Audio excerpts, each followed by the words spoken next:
So, let us move into the next component, which is the marine ecosystem. Impact of ozone depletion on marine ecosystem.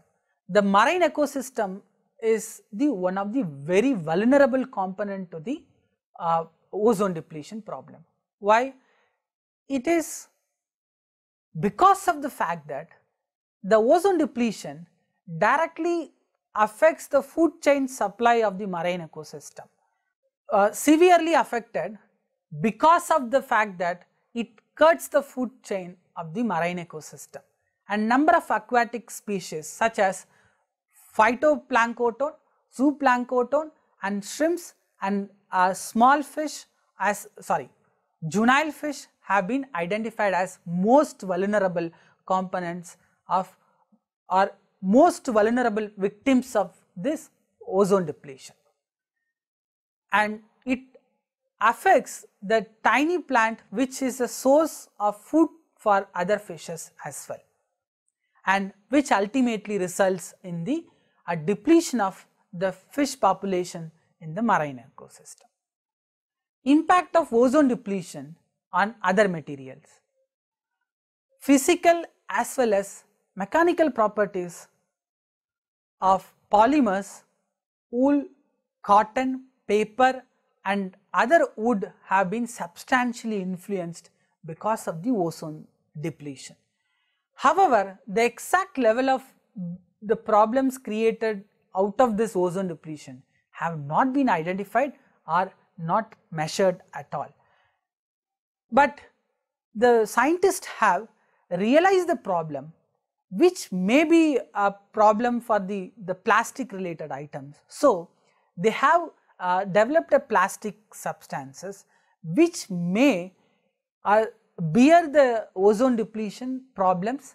That means the ultraviolet radiation may not cause any problem to the plastics which may be susceptible to the ozone depletion.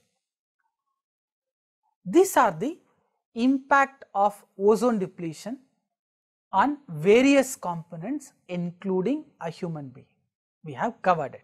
Now, we are moving to the impact of ground level ozone. So far what we have covered is the ozone, about the ozone depletion because of the ozone depletion at the stratosphere level. But what is the problem if the same ozone is found at the earth's surface? Impact of ground level ozone causes many problems to the human being, because this ozone is considered as a bad ozone, as I stated earlier, and this bad ozone causes many problems. What are the sources for the ground level ozone? The sources of the ground level ozone is it's completely based on the vehicular pollution and other industrial related pollutions. What type of problems may arise out of this bad ozone? One is, most of the problems which may arise out of this the bad ozone is the respiratory related problems, a shortness of breath, coughing, wheezing, headaches and other throat related problems. Even it may cause skin diseases as well. What we have covered so far is the scientific aspect of the ozone by introducing the ozone and the types of ozone. Then we discussed about the impact of ozone and impact of bad ozone on the human beings and other living as well as non-living components. Now we are moving into the management of ozone depletion. How we are going to manage the ozone depletion? What are the measures have been taken at the global level to control the ozone depletion? Because the law can be a solution for only certain things. Ozone depletion is a scientific related problem which can be addressed only by science linked with law. So, in this context, at first in the globe in 1977, the United Nations Environmental Program was initiated and to coordinate with the following aspects. The meteorological and chemical aspect of the atmosphere will be measured at first. Impact of ozone depletion on human and other environmental component will be studied. Socio-economic aspect of the chlorofluorocarbon will be studied. Then the fourth one is socio-economic aspect of the substitution of chlorofluorocarbons, how far it is possible, whether it is viable. These are the aspects were initiated at the global level to understand the ozone depletion at first. These are the scientific initiatives, because the scientific initiative should be there, that is essential. But if it is not backed by law, then the global or the global country or the countries, the jurisdictions will not pay any kind of adherence to this problem. Then there is an importance of a legal and political cooperation among the countries at the international level to address this particular unique problem. International legal and political cooperation for the protection of ozone was initiated by USA at first, because USA realized the importance of the ozone and faced many problems because of the ozone depletion. UNEP emphasized the need for an international legal mechanism to address the ozone depletion. What has happened? The same view has been accepted by many of the developed countries. So then they joined together, they unanimously agreed to reduce chlorofluorocarbons and usage of chlorofluorocarbons, and they have agreed and they have gone ahead. Then the next step is an important one at the international level. By realizing the importance and the need of an international legal text on this issue, in 1981, United Nations Environmental Program has initiated to formulate a global legal framework that is called a convention among the G7 nations. Finally, it was in 1985 the Convention on the Protection of Ozone Layer, which is in short identified as Vienna Convention, was formulated.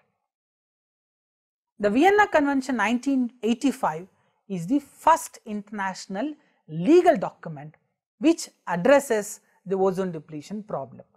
Though it is a convention, and that too a framework model of convention, the implementation of the framework convention will be followed by the protocols and other models.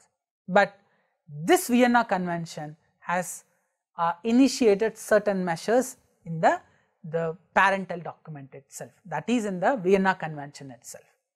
It advocates for the multilateral cooperation in all respects, was demanded at first. Though the convention highlights all the problems, it does not provide any comprehensive solution, because one can understand the limitation of a framework convention. Because the reason is Vienna Convention is also a framework convention. Though it has been a mentioning of utilization of ozone depleting substances and reducing the ozone depleting substances use at the domestic level. And the one of the important aspect which is foremost and most wanted even right now based on the Vienna Convention is a technical and scientific cooperation, because as I stated in the previous occasion, the ozone depletion is a science related problem. It can be addressed only by science, that too linked with law. So science linked with law can only address this particular problem. In this context, a technical as well as scientific cooperation is very much required among the countries. If the countries are divided based on the technological development, then this problem can't be addressed. As a non-binding obligation, the Vienna Convention mandated member countries to reduce the usage of ozone depleting substances at their domestic level, and the Vienna Convention further mandated the member countries to fix their own level of reducing the ozone depleting substances, in short which is called as ODS. To adopt appropriate legislative and administrative framework at the domestic level to reduce the usage of harmful activities, so as to give implementation to the Framework Convention, the Montreal Protocol was adopted in 1987.